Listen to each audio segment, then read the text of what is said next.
신명기 25장 5절부터 10절까지 보겠습니다. 신명기 25장 5절부터 10절까지입니다. 형제가 동거하는데 그중 하나가 죽고 아들이 없거든 그 죽은 자의 아내는 나가서 타인에게 시집가지 말 것이요 그 남편의 형제가 그에게로 들어가서 그를 취하여 아내를 삼아 그의 남편의 형제된 의무를 그에게 다 행할 것이요 그 여인의 낳은 첫 아들로 그 죽은 형제의 후사를 있게 하여 그 이름을 이스라엘 중에서 끊어지지 않게 할 것입니다. 그러나 그 사람이 만일 그 형제의 아내 취하기를 즐겨하지 아니하거든 그 형제 아내는 그 성문 장로들에게로 나아가서 말하기를 내 남편의 형제가 그 형제 이름을 이스라엘 중에 있기를 싫어하여 남편의 형제된 의무를 내게 행치 아니하나이다 할 것이요 그 성읍 장로들은 그를 불러다가 이를 것이며 그가 이미 정한 뜻대로 말하기를 내가 그 여자 취하기를 즐겨 아니하노라 하거든 그 형제 아내가 장로들 앞에서 그에게 나아가서 그의 발에서 신을 벗기고 그 얼굴에 침을 뱉으며 이르기를 그 형제의 집 세우기를 즐겨 아니하는 자에게는 이같이 할 것이라 할 것이며 이스라엘 중에서 그의 이름을 신 벗기운 자의 집이라 칭할 것이니라.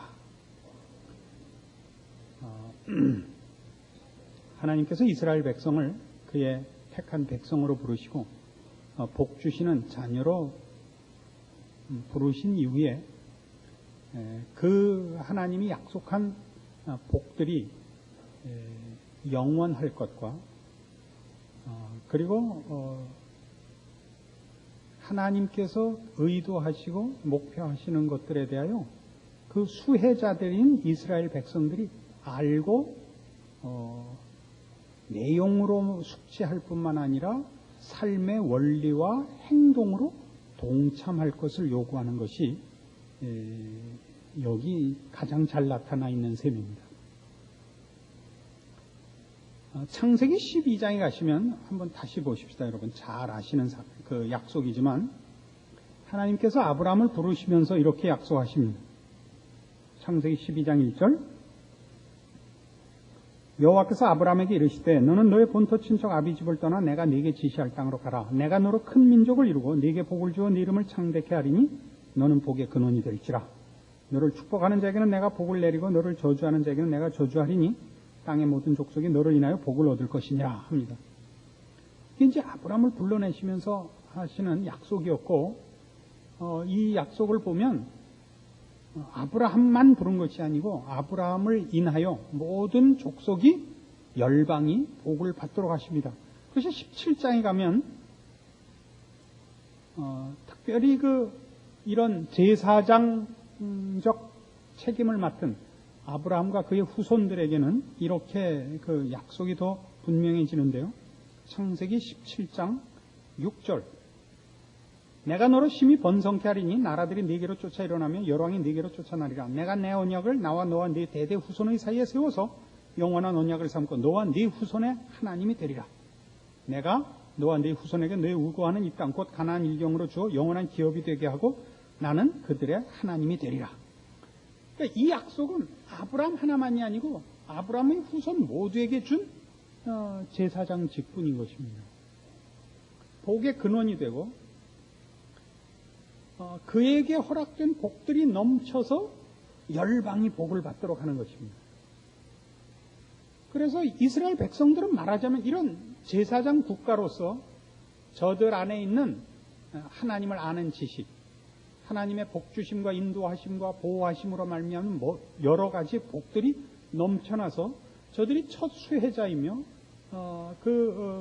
증거자이며 동시에 흘러넘쳐 모든 이웃들과 열방들 앞에 그 복이 넘쳐나도록 할 약속을 받고 있고 그 약속을 지킬 책임이 있는 것입니다. 책임이라 그러긴 조금 부족하죠. 하나의 권리죠. 그러니까 제가 책임이라고 얘기하는 것은 그런 것을 알고 이스라엘 백성들이 저들의 삶을 하나님이 약속하신 그 복을 받기에 충분한 내용상의 이해와 그 하나님이 의도하시고 목표하시는 데 대한 저들의 순종, 말하자면 협력하는 책임을 져야 하는 것을 말합니다. 그 중에 하나가 오늘 보는 이런 것들입니다.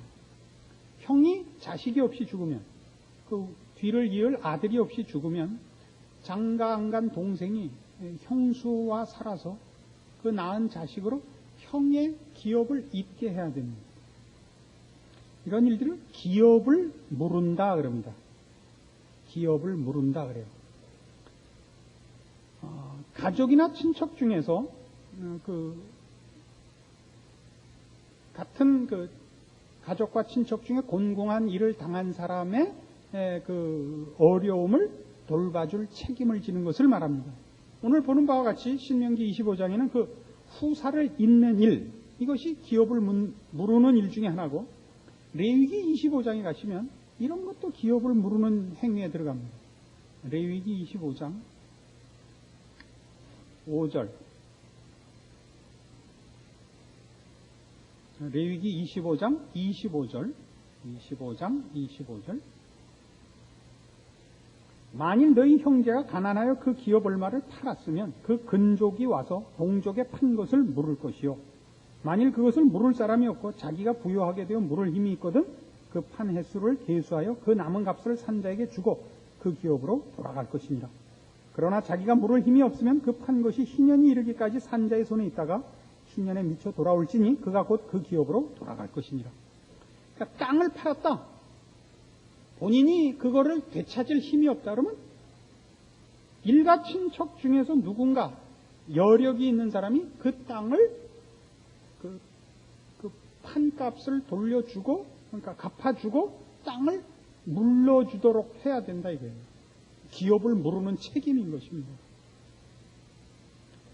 같은 레위기 25장 47절에는 무슨 얘기도 나오느냐 하면, 너희 중에 우거하는 이방인은 부유하게 되고 그 곁에 사는 너희 동족은 비난하게 되므로 너희 중에 우거하는 그 이방인에게나 그 족속의 몸이 팔렸으면 팔린 후에 그를 속량할 수 있나니 그 형제 중 하나가 속하거나 삼촌이나 사촌이 속하거나 그 근족 중 누구든지 속할 것이요.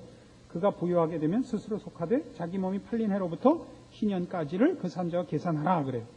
그러니까 이것도 일가 친척 중에서 자기 친족 중에 누가 종으로 팔려가 있으면 그거를 팔려간 값을 치르고 물러주란 말이죠. 이게 기업을 무르는 행위입니다.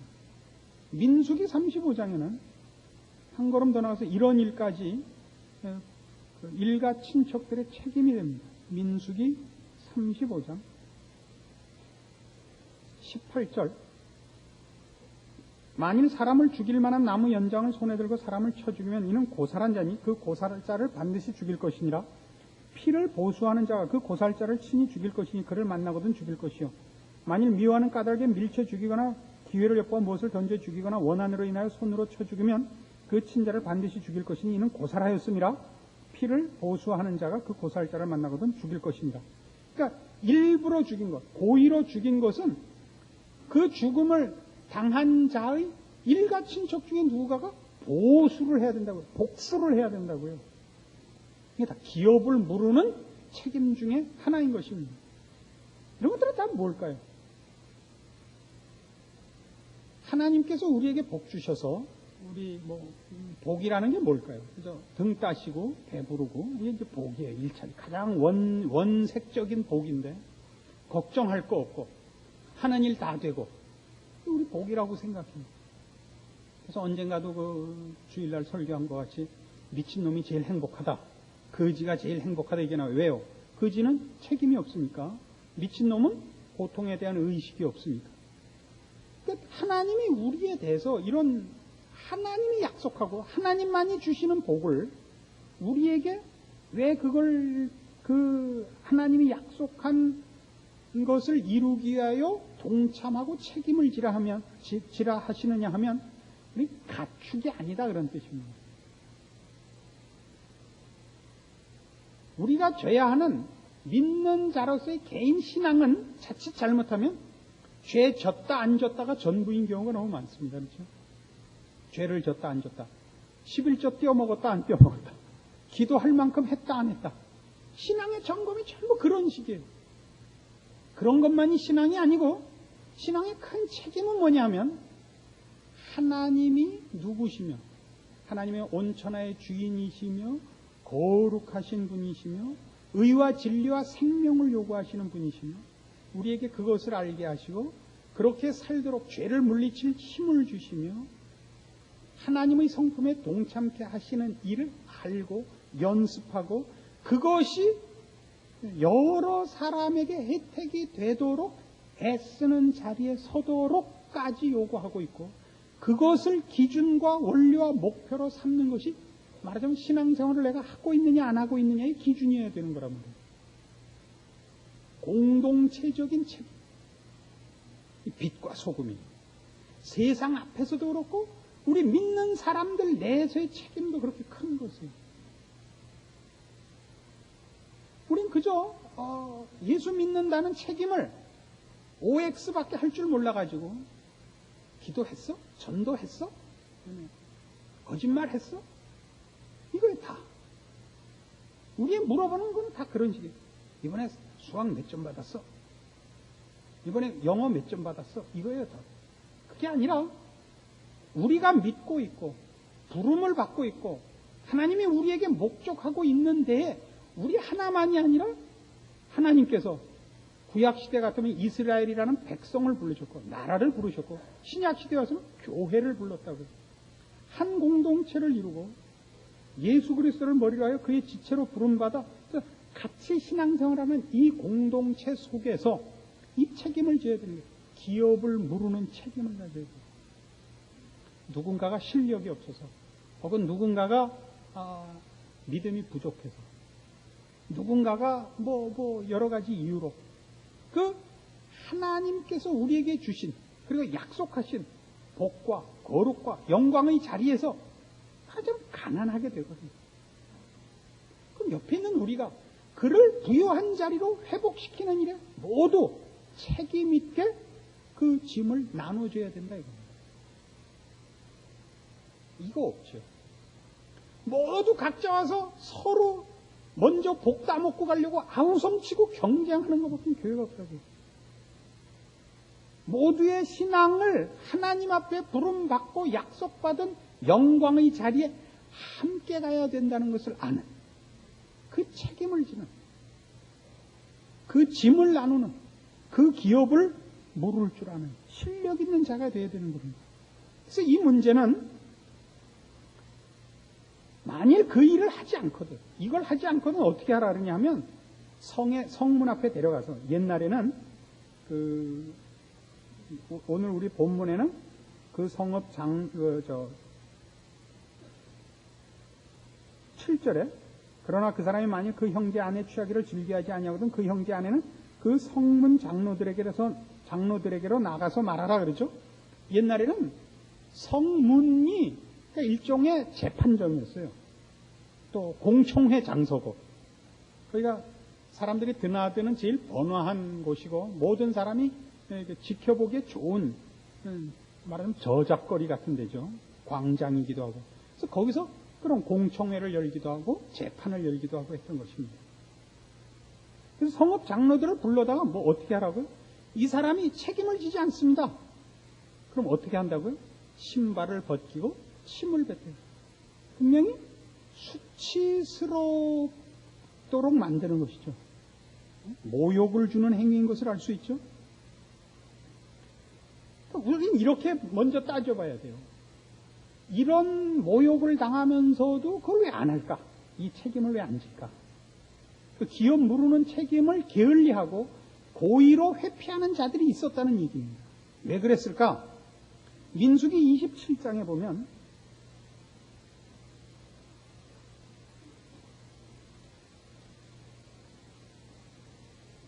8절에 민수기 27장 8절에 너는 이스라엘 자손에 고하여 이르기를 사람이 죽고 아들이 없거든 그 기업을 그 딸에게 돌릴 것이요 딸도 없거든 그 기업을 그 형제에게 줄 것이요 형제도 없거든 그 기업을 그 아비의 형제에게 줄 것이요 그 아비의 형제도 없거든 그 기업을 가장 가까운 친족에게 주어 얻게 할지니라. 이게 그 형제 중에 누가 후사가 없는데 그 후사를 얻도록 여기 성경이 요구하는 책임을 지지 않아서 그 애를 잊지 못하게 되면 나중에 가서는 그 재산이 그 가까운 친척에게 그 재산이 돌아가게 돼 있었던 거예요. 그러니까 그 계산이 빠른 사람들은 눈치껏 봐서 어떤 가문이 하나 망하게, 혹은 차남이 장남의 기업을 끊어지도록 방관해서 그 권리가 자기에 오도록 하는 행위가 있었던 것 같습니다. 그래서 이런 사람은 어떻게 하라고요? 신을 벗기우고 침을 뱉고 신을 벗기운 집안이라 지칭하라 그럽니다. 굉장히 부끄러운 일이죠. 고대 사회에서 신을 신는 것과 신을 벗는 것은, 신을 안 신는 것은 보통 종의 신분을 가르칩니다. 그러니까 신을 벗기우고 침을 뱉은 것은 이 사람이 하나님의 복주심과 약속하신 것에 동참할 실력이 없는 자라, 그러니까 종 같은 자라, 노예 같은 자라, 자유 시민의 생각과 책임과 실력이 없는 자라, 이렇게 비하시키는 행위라고 볼 수밖에 없습니다. 그럼 우리가 이제 무슨 얘기를 할 수 있느냐 하면 우리의 인생을 가만히 보세요. 우리 기업 물을 생각이 없는 사람들이에요. 우린 다 어떻게 나만 하나 천국 가고, 그리고 세상을 사는 동안은 예수 믿는 사람 같이 안 사는 거예요. 어떻게 안 산다고요? 같이 갈 마음이 없어요. 이거 같이 가는 싸움이라고요. 그 공동체를 하나님의 공동체로 만들어내기 위하여 짐을 나눠지는 행위를 말해요. 모세가 기도했던, 이스라엘 백성이 출애굽해서 시내 산에 와서 모세가 이제 계명을 받으러 올라갑니다. 금송아지 만들었죠, 그동안에. 하나님 뭐라 그러시느냐 하면, 이 백성을 내가 진멸하고 너로 새로운 민족을 세우겠다. 모세가 뭐라 그래요? 하나님 그렇게 하지 마십시오. 그러면 이 이방 사람들이 우리가 믿는 신 여호와 하나님이 그 백성을 애굽에서 꺼낼 힘은 있었는데 꺼내놓고는 먹일 힘은 없어서 광야에서 다 죽였다고 생각할 겁니다. 그렇게 말을 해요? 굉장하죠? 죽이시려면 저도 같이 죽여주십시오. 하나님이 그렇게 안 하셨대요. 굉장히 의미심장하지 않아요? 하나님이 그가 하시는 일에, 아까도 얘기했죠. 우리를 가축같이 키우시지 않는다니까요. 우리를 하나님이 하시는 일에 그 내용과 목적에 공감케 하세요. 그 동참케 해서 동역자로 쓰신다고요. 놀라운 일이죠. 우리는 하나님 앞에 무엇을 아뢰서 필요한 것만 받아가면 그만이라는 신앙 행위를 가지는 때가 너무나 많습니다. 아프면 와서 병 낫게 해달라고 돌아가고, 병 낫고 끝. 이번에 애 학교 시험 보면 좋은 학교 들어가게 해달라고 좋은 학교 들어가면 끝. 이게 무슨 물건 사러 온 것 같고 하나님 무슨 밴딩 머신 같이 되어버렸어요. 그걸 얻는데 필요한 것은 내가 다 바치겠습니다. 이런 관계가 아니에요. 서로의 관계가 이해 관계가 아니라고요. 사랑의 관계라고요. 믿음의 관계. 하나님 우리에게 설명하시고 하나님이 하시는 일에 우리가 그 내용과 목적을 이해하고 품위 있게, 실력 있게, 격조 있게, 그 영혼과 인격의 차원에서, 고급한 차원에서 하나님이 하시는 일에 항복하여 그 짐을 나누기를 요구하고 계십니다. 이게 소금과 빛입니다. 이게 말하자면 하나님의 사람으로 사는 법입니다. 우리 함께 주의 은혜를 받아야 할 모든 사람들, 하나님의 복된 약속에 동참해야 할 모든 사람들을 향하여 하나님의 심정으로 찾아갑니다. 하나님께서 나를 부르시고 나에게 복 주신 그 복이 저에게도 임하기를 바라되 그걸 그리스도께서 십자가를 지신 심정으로 하나님 앞에 아뢰고 간구하고 애쓰고 말할 수 없는 탄식으로 우리 안에서 기도하시는 성령님의 탄식을 내가 가지고 하나님이 요구하는 건 이거예요. 여러분 자식을 길러보세요. 우리나라는 이상하게 공부를 전부 경쟁을 하게 만들어놔서 자식끼리도 싸워요. 공부 잘한다 못한다 이 자식끼리도 큰 싸움이에요. 그리고 여러분 공부 못하고 속 썩이는 자식이 속상하지 이게 마음에서 끊어지지 않는 법이잖아요. 근데 공부 잘하는 말 잘 듣고 공부 잘하는 다른 자식이 그 공부 못하고 말 안 듣는 다른 형제에 대해서 이렇게 난 너랑 달러 그런 얼굴을 하고 있으면 부모 마음에 그놈 자식이 자기 자식 같아요? 마음에 이놈은 참 훌륭하다 그런 생각이 드는 게 아니라 섬뜩하죠. 내가 이놈을 사람 새끼를 낳나 개 새끼를 낳나 그런 생각이 들어야 안 들어요. 사람이라는 거는 공부를 잘하고 능력 있기 이전에 사람다운 소양이 있어야죠. 이게 뭐예요? 배려하는 거예요. 아량을 가지는 거예요. 나 살자고 너 죽이자는 못하는 거예요. 안 그래요? 예수 믿는 사람이 이걸 못한다는 건 굉장히 큰 비극이에요.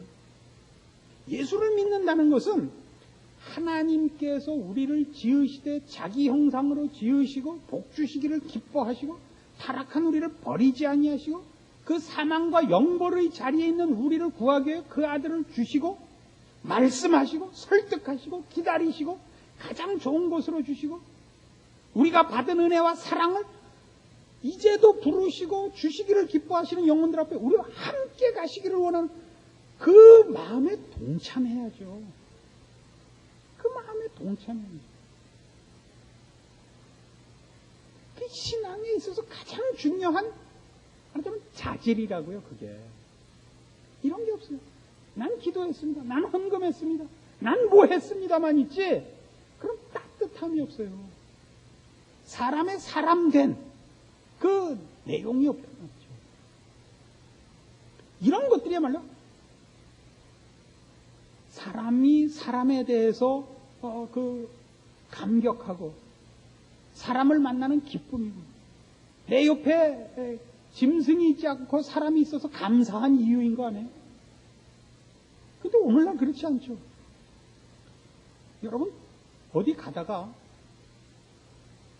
이 한적한 곳에서 뭐 만나는 게 제일 무서워요? 사람 만나는 게 제일 무섭죠.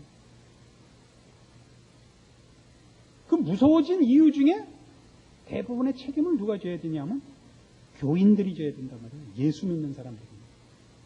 예수 믿는 사람들이 사람은 다른 거라는 걸 유일하게 나타내야 된다고. 미국 가서 뭐 여러 가지 놀랄 일이 많습니다. 그 놀랄 일 중에 제일 놀랄 게 뭐 말이죠, 말. 양놈들 말하고 우리 말 다른 거. 영어 아무리 배워도 yes, no 틀리는 거. 뭐 여러 가지 다른 것 중에 제일 놀라는 게 뭐냐면 그 선진국이라는 게 놀라요. 경찰에 대해서 놀라죠.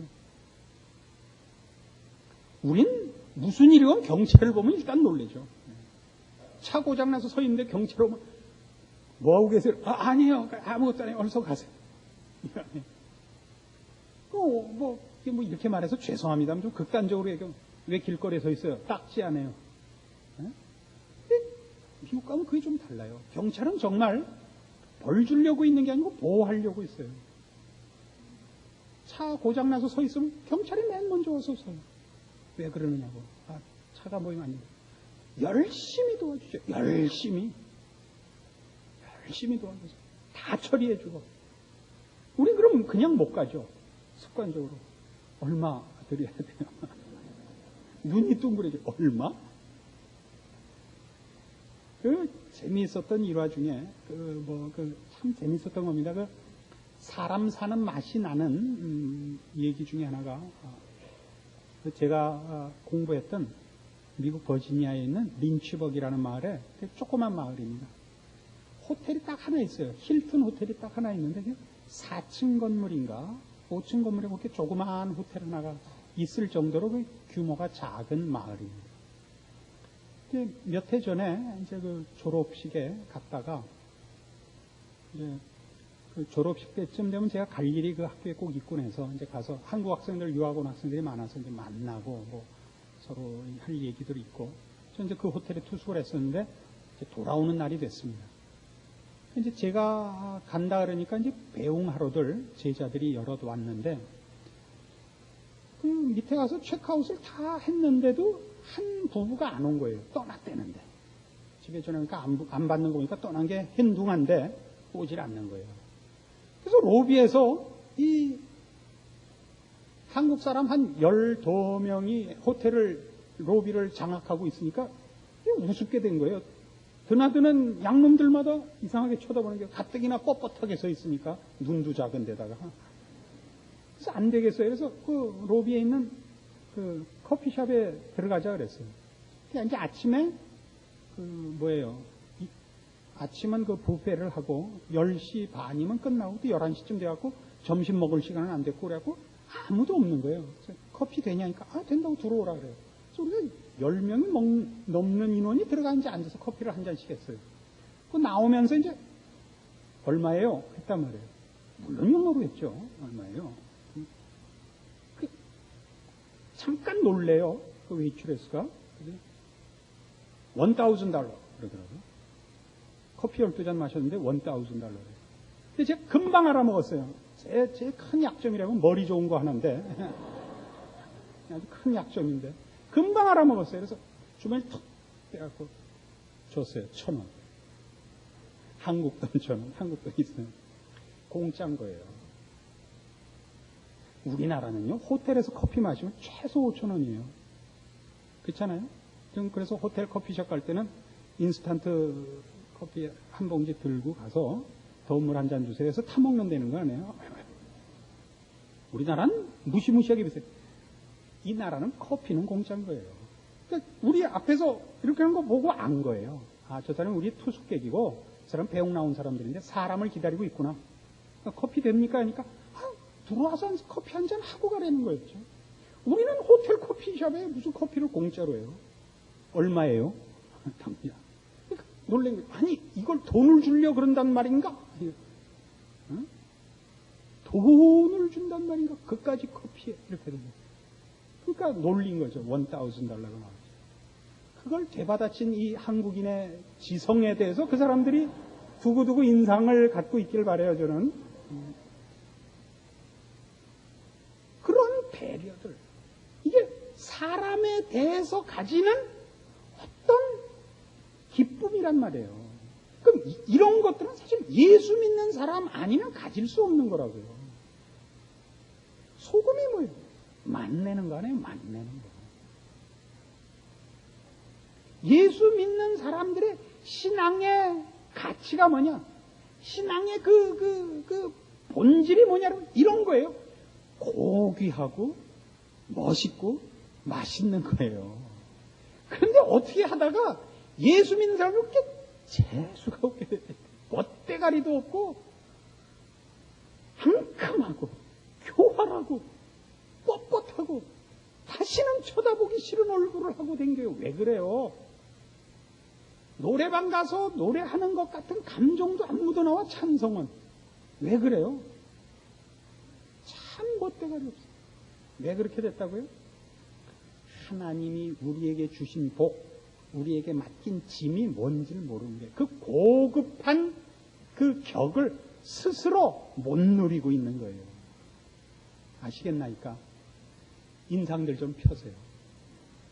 사람 얼굴 중에서 제일 이쁜 건 이빨밖에 없다는 거예요. 제일 보기 싫은 게 눈이라는 거예요. 웃는데 눈 뜨고 웃으면 흉하거든요. 그죠?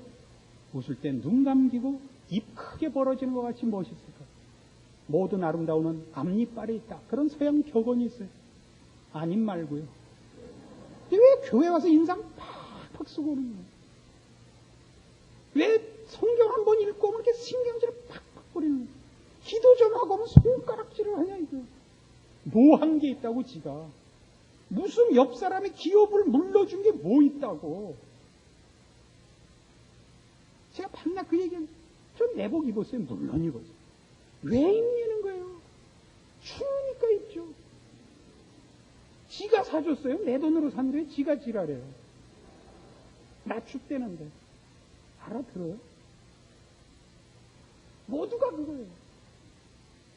우리 교회를 지키고 한국 교회를 지키고 그래서 한국이라는 나라를 지키고 그러려면 가서 쇼하고 기도하지만 이 나라 대통령이 무슨 하나님을 두려워하는 사람 해주시고 이런 거 하지 말고 여러분이 이 짐을 지시라면 둘러보세요. 가까운 거. 이웃. 여러분이 매일 만나는 사람들. 그 사람들의 짐 중에 내가 함께 져줘야 할 거 뭐 있는가. 우리가 받은 복을 그가 놓치지 않도록 내가 어디를 어떻게 감싸줘야 되는가. 그거 신경 쓰시라고. 그러면 교회는 오고 싶은 데 되겠죠. 교인들은 만나고 싶은 사람 되겠죠.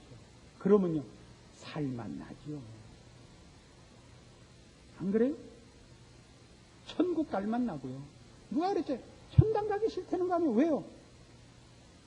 워싱턴하고 자기밖에 없을 거니까. 거짓말 안 한 사람은 워싱턴밖에 없고, 자기도 거짓말했고, 모두가 거짓말해서 다 지옥 가고. 아브라함하고 워싱턴하고 둘이 앉아서 바둑이나 두고 있는 이런 데가 천국이야. 거기는 밝고 맑고 기쁘고 영광스러운 곳이고, 또 그래야 들어가는 곳이에요. 여러분들의 신앙을 정말 이런 기쁨의 차원과 고급한 책임의 차원에서 여러분의 신앙을 돌아보시고 수준 있고 가치 있고 좀 옆 사람들에게 도움이 되는 그런 신자가 되시기를 바랍니다. 기도하십시다. 하나님 아버지 은혜를 감사합니다. 우리 하나님이 우리를 얼마나 귀하게 대접하시는지, 우린 기계도 아니며 종도 아니며 우리는 하나님의 소모품도 아닙니다. 우리는 하나님의 말씀으로 지음을 받고 그 말씀을 듣고 움직이는 자유의지를 가지고 지정의가 있고 울 줄 알고 웃을 줄 알고 기뻐할 줄 알고 슬퍼할 줄 알고 그리고 책임과 고급한 권리와 격을 아는 하나님의 형상을 닮은 백성입니다. 하나님이 우리에게 주신 복들이 얼마나 고귀한 것인가, 우리가 져야 하는 짐이 얼마나 영광스러운 것인가 알게 하사 저 유치하고 더럽고 비굴하고 탐욕과 이기심으로 가득 찬 자리에서 나와서 우리가 있는 곳에 사랑과 감사가 있고 거기에 고급한 책임과 그래서 함께 나누는 기쁨이 있는 그런 존재와 신앙과 인생이 되게 하여 주시옵소서. 예수님 이름으로 기도합니다. 아멘.